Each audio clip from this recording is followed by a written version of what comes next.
especially with the PMM? Well, actually since 2015, nagpe-prepare na kami for this eh.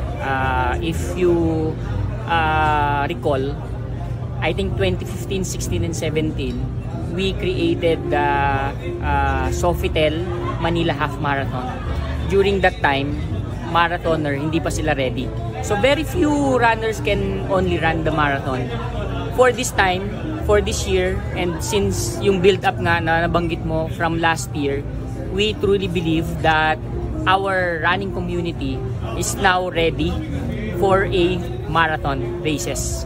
So because of the run clubs, yung preparation nila is actually scientific na. So kaya confident kami na kahit multiple races to, I think magagawa nila yan. But of course, hindi naman nila kailangang tapusin yung 8 races in 1 year. They can actually run 2 marathons in a year. So at least yung maganda dito, it's not overnight event. It's a long-term program, long-term commitment from our runners na after nila makamarathon ng isa, tapos na. So yung gusto natin is i-continue nila kasi aside from promoting yung ating tourism, of course yung priority natin is to encourage, inspire other people to have a healthy lifestyle. No? Coach, na-mention mo nung Manila Marathon, pinakamarami na natin is 21K. Yes. Hindi na lang leisurely running yung ginagawa ng mga runners natin, but they're really challenging themselves. And now introducing this Philippine Marathon Majors, do you feel like by next year, mas marami na yung magiging 42K runners? So yun yung goal natin. So we are giving another challenge for our 21 kilometers. So if you imagine, we had 7,000 runners from 21K and 3,000 from 42K. We closed the registration kasi wala na tayong slots. But if we convert the 21K to full marathon, that's already 10,000 participants. Diba? So that's why important also for us yung shorter distance because those are our future 21 and 42K runners. And ang maganda lang kasi hindi lang siya Metro Manila or Luzon yung nag-participate. Those runners are actually traveled from different cities, different provinces just to experience. And I think naman hindi naman tayo napahiya sa kanila. And with the help of our team, our commitment talaga for how many weeks, medyo sleepless kami kasi we always make sure na yung execution is proper, yung safety, yung security, and more than anything yung experience nila. Kaya nga sabi ko kanina, good experience will inspire runners to continue running. Diba? Kasi kapag hindi ka prepared, tapos pangit pa yung experience sa run, bakit mo uulitin, di ba? You can just run on your own. Yung ginagawa natin is to make sure na from the start to finish, maganda yung experience nila kasi uulitin na nila yan eh, babalik at babalik sila. And ang maganda doon, magiging naging lifestyle na nila yung running. Coach, obviously we're in a way magnified sa Manila kasi dito magkano, but can you share us how the feedback has been, especially yung trilogy run natin, laging meron mga series eh. How has been the reception in the provinces, in Visayas and Mindanao, heading to PMM next year? So with our trilogy run Asia series, nung unang punta namin few years ago, last year, medyo natuwa yung mga runners kasi number one, they don't have to go to Manila. It's less expensive for them, di ba? At least isang beses lang sila pupunta, which is the finals. So they love the concept, and we see the growth of our runners from different cities. Actually, nagulat kami sa Davao. Davao is averaging 4,000 runners for our trilogy, and Iloilo, before siguro 500 to 1,000. Nung pumunta kami, almost 3,000. And yung women's run natin doon, diba? Yung sa wife ko, yung women's run PH, 2,500 to 2,007. Puro babae yun, ha? So, ito yung mga market na up and coming yung growth na we really want to be there to support yung community. Kasi para at least pag pumunta kami doon, yung standard na rin nila na nakukumpara nila na sa atin. So kaya we always make sure when we organize races in different cities and provinces, yung medyo malayo sa atin, na we partner with local. Because number one, we don't want to compete with them. We want to collaborate with them. So that's why makikita mo sa tawag nito, sa Trilogy Run Asia, meron kaming local partners. So for this Philippine Marathon Majors, meron din kaming mga local partners. So sa Iloilo, ang kapartner natin is yung organizer din natin ng New Horizon. Yan, si Pete. And then for Cebu, si Coco Running, yan yung laging partner natin, si Joel. Sa Davao naman, Kinetics, si Kenneth, lagi natin yung kapartner. Sa CDO naman, Circle Production. So nakikipag-partner tayo sa biggest natin. So sa Clark, we are in talks. I'm not sure kung okay nang banggitin, pero banggitin ko na para ma-pressure. Gusto namin makipag-partner kay Go Clark. So we had a discussion kasi ayaw namin maging competitor. Gusto namin maging partner. Kasi mas maraming events, mas maraming organizers nakakatulong sa community pag-grow. Hindi natin siya tinitingnan yung mga ibang organizer as competitor. Iniisip natin sila na enabler to encourage more runners to participate. Kasi pag na-experience nila yung run doon, for sure sasali din sila sa amin. And then kami naman, pag na-build na natin yung brand natin doon sa different provinces, hindi naman every week, every month yung events natin doon, at least sasali na din sila doon sa other organizer. So yun, medyo positive naman sila, so we will finalizing it. But since Clark is very near to us, we can actually organize it for us, but we are very much willing to partner with our local partner. What you mentioned the PMM as in a way, hindi naman po saan na dapat 2026 ma-accomplish mo lahat. May chance ba na madagdagan yung cities? O ano yung pipeline natin dyan to add? Or are there interest from other than the cities that we currently have now?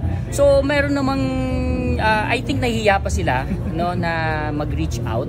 Pero you can see naman yung mga post nila. And maraming mga runners na gusto nila yung city kasama sa kanila. Actually, originally 5 lang yan nung unang pinost namin. Although mayroon kaming nakahanda na isa pa, dapat 6 siya Pero we truly believe na CBO and Cebu should be part of it because the running community there is really big. And I think they deserve to be part of the Philippine Marathon Major. Coach, sabi mo nga, yung shorter distances. Do you foresee in the future na yung like in the big marathons, so yung mga marathon majors na eventually they will only offer just 42K? Hindi ko pa siya nakikita in 3 to 5 years. Kasi hindi pa ganun ka-mature yung running community dito. Hindi pa lahat talaga nakaka full marathon. So kaya kami naglalagay ng shorter distances is because we really want to provide a platform also for the beginner kasi later on sila yung magiging part. But we are really open kasi mas madali siyang i-organize for us kapag konti yung categories, di ba? Kasi isa lang, 42 lang, tapos na, di ba? Or baka later on, 10, 21, and 42. How about yung ginagawa like in other marathon majors or in other big marathons na let's say, yung 42K will be standalone on one day, pero you will have the 10K, the 5K siguro on the day before or during the weekend. Actually, ginawa natin yan before yung sa Trilogy Run Asia natin, di ba? With the Run United before. So, sa BGC, dito sa BGC, yung Saturday and Sunday pinaghiwalay natin. I think yung capacity naman ng SM Mall of Asia, sa ngayon, kaya niya pang i-accommodate yung 19,000. So actually sinubukan namin yun kaya medyo talagang full 100% yung ginawa natin doon sa Manila Marathon kasi we really want to see if kakasya yung 19,000. So I think kaya pa siya, but if more than siguro 40,000 we have to do Saturday and Sunday. And pangalawa, medyo magastos din kasi kapag pinaghiwalay mo dahil dalawang event yun So ibig sabihin, you have a lot of, you will be paying the manpower on a Saturday and then Saturday also. So parang gumawa ka ng dalawang event. Just to clarify, no, yung 5 races here in the tarpaulin behind you, what are the other 3 that are not? So yung hindi natin nakalagay dito kasi kaya 5 siya kasi ito yung title sponsor si Singlife and this is a launch for our partnership, no. But yung tatlo na hindi kasama dito or wala dito is yung ating Manila Marathon. Okay? This one? Yes. So kasama siya. Pangalawa yung ating Philippine Marathon. Ayala Philippine. Yes, Ayala Philippine Marathon. And then yung third is our Trilogy Run Asia National Finals. So since mayroon na siyang sariling title sponsor kasi naka-contract kasi siya. So ito yung mga available na pwede natin i-offer kay Singlife. So but this Thursday, this coming month, September, magkakaroon na tayo ng launch with SM naman kasi idadagdag natin yung races na sponsor din sila. So SM for this specific races, hindi lang sila venue partner but sila ay ating presenter. Oh, sige boss, ito na. I think this is the question that a lot of runners want to find out eh. Nabanggit mo na rin yung isang race, no? One of the races that are not on the list. Yung teaser kasi niya, sabi, it's a picture of the Skyway eh. So, ano ba? Makakatakbo ba tayo sa Skyway ulit o hindi? Actually, pag tinignan mo yung picture, that's Buendia. It's not Skyway. Buendia Kalayaan Flyover. Yun. Pero one thing that I'm 100% sure, start and finish will be in Ayala Avenue. And then, tatakbo siya papunta ng BGC. Yes. So may Heritage Park. And then pupunta ng Ross Boulevard, Intramuros, and then balik. So yun naman ang ano niya, ayun ang kanyang concept naman. Okay. But yung Trilogy, it will start in SM Mall of Asia. But ano siya, pabaliktad naman. Siya naman yung pupunta dito sa BGC and then back. Suppose malabo ni mo Skyway, no? Medyo mahirap siya, but let's see. Okay. Coach Rio, you discuss po na yung national athletes natin pwede mag-earn ng points dito, ranking points. So, can you expound lang po? Actually, not really getting points, no? I think for World Marathon Major kasi yung rankings nila.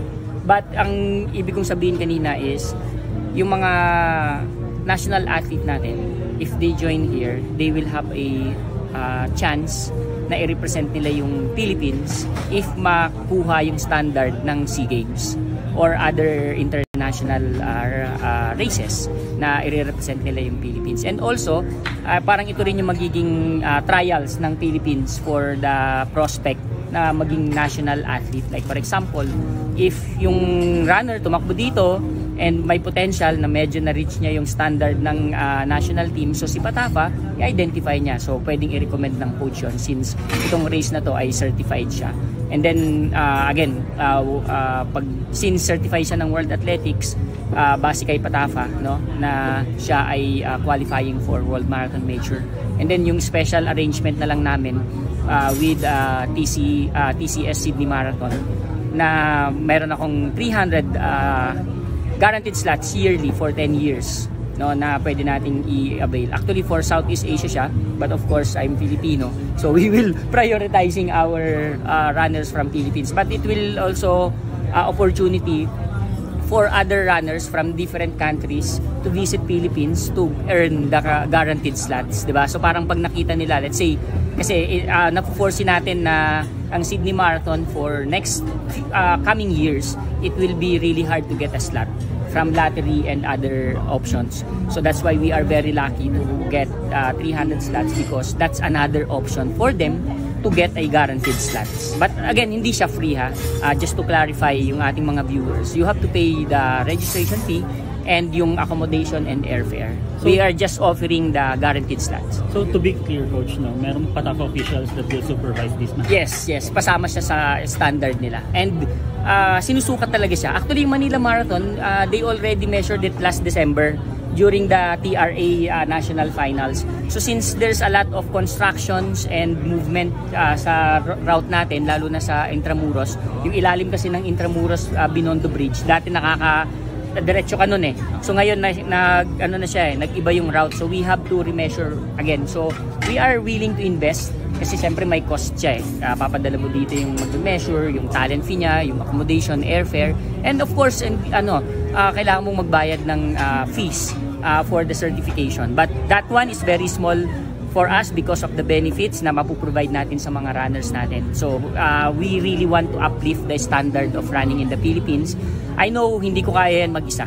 So that's why we really need help and support ng government natin, national and local LGU natin. And of course yung mga runners natin, sali sila sa mga races natin and magbigay sila ng feedback, positive and negative. We really accept it. Walang no hard feelings. Gaya nung pagkatapos ng Manila Marathon, I spent weeks reading all the comments. So I'm actually looking for negative comments because I really want to know kung ano pa yung pwede naming improve. I personally rode a motorcycle nung pinuntahan ko yung route so na-visualize ko yung mga nabanggit naman doon sa mga comments and I think meron pang room for improvement. That's why we are very excited. But ang bago ngayon for this one, for all 8 races, standard yung cash prizes. So more than 1 million pesos yung pwede nilang makuha. Yung ating international participants, mayroon siyang sariling category para at least magkaroon ng opportunity yung local natin. So top 5 yun, 4th, 2nd, 3rd, 4th, and 5th. So I think 150, 30, 20, and 10 yung top 5 natin ng international. But during the registration, kailangan nilang i-identify kung sasama sila doon sa competition na yun na international. And yung standard niya is kailangan kailangan foreign runner siya. So yung pag Filipino ka, doon ka sa category ng Filipino. And of course yung last namin, magpo-provide kami ng 1 car each race, no? So ira-raffle natin siya. So yung brand siguro sasabihin namin later on, but regardless kung meron kaming sponsor or wala, guaranteed meron kaming ipaparaffle na sasakyan for each race. But if manalo ka na, syempre bigay na natin sa iba. So one chance lang siya for every year. Oo. Lalaki ba Coach? Ha? Paano wala namang kung lalaki o babae? Wala, basta bunot siya. Pero invite natin si DTI doon kasi para equal for everyone. Kasi may nag-fake ng bib number. So kailangan registered siya. Pwede mo double winner. Halimbawa, Pilipino ang overall. Siyempre may price siya for the Filipino, may price siya for the international. Pwede ba yun? Pag-aaralan pa muna namin ito, no? Kasi ginawa na natin yan dati. Pero nung tumakbo ako sa Thailand, nakita ko yung concept nila na separate talaga yung international doon sa local. So, tingnan natin. Nag-evolve naman siya. I'm open for any suggestion. Kung siguro subukan muna natin na hiwalay and then yung sa susunod na taon, tingnan natin kung kailangan natin siyang bigyan ng opportunity na pwedeng mag-double championship. Kasi big news yun. Kung halimbawa, let's say, Pilipino, tinalo nila ang mga foreigner, di ba? Big news yun. Yes, magandang magandang motivation sa Filipino runners natin na makapatakbo pa ng mas mabilis. Siguro Coach, one question lang, gaano kalaking bagay yung partnership natin with Signal? Oo. So napakalaking bagay nito, no? Financially and yung mismong partnership kasi sabi ko nga kanina, napakalaking bagay sa aming organizer na magkaroon ng security in terms of insurance. 'Di ba? Kasi pag mayroon na injured or accident, at least covered sila. So natutuwa ako kasi si Sing Life, very generous siya na magpo-provide siya ng insurance during training, during race, and after the race. And malaking bagay yon kasi hindi naman yan regular sa atin, 'di ba, na nagkakaroon tayo normally sino-shoulder talaga yan ng runner, lalo na kapag outside or third party yung accident. But this time, at least mapapanatag yung mga runners natin. Na siyempre wag naman sanang mangyari no na ma-injured sila or may accident. Yan yung pinaka-last na gusto nating mangyari or ayaw nating mangyari. But we are very very happy with our partnership kasi we share the same mindset, no, na we are both promoting healthy lifestyle. The CEO, si Sir Lester Cruz, is also a runner, a marathoner, and always joining our races. So nakikita niya yung potential and yung benefits ng running sa community. And sabi nga niya, hindi naman sila nagbebenta ng products nila. It's more on helping the runners natin, and if magustuhan nila, why not, di ba? So that's I think a very generous partnership, and we are looking for for more years to come with our partnership, and we will make sure na yung quality, security will be the same yung ginawa natin sa Manila Marathon, and higitan pa natin kung ano pa yung pwede nating magawa doon. Coach, just to clarify yung sinabi mo, no? yung that document that you signed today, that is for how many years? It's only for what? 1 year, 2 years? How many years? Oh, so ngayon 1 year muna, pero ano siya, renewable siya. So, base naman sa meeting namin, we are both agree na long-term partnership ito. So muna 1 year muna. Oo. But they are still willing to sponsor some of our other races dito. So yung Manila, nag-aantay lang kami kasi syempre for Galaxy, they are the title sponsor, and sila yung mayroong first refusal. How about yung mga other races ng Run Rio? Will they have an involvement? They are actually sponsoring our races. Like the Trilogy. Ano natin sila, insurance. And Singlife is now the insurance partner of Run Rio. So automatic lahat na pala ng races of Run Rio, they have an involvement? Yung siguro yung mga own event lang natin. Kasi yung mga races na in-organize natin for our client, kasi sila yung nagde-decide nun if they want to partner with Singlife. But yung mga races natin yan, for sure yun. Okay. Okay. Thank you.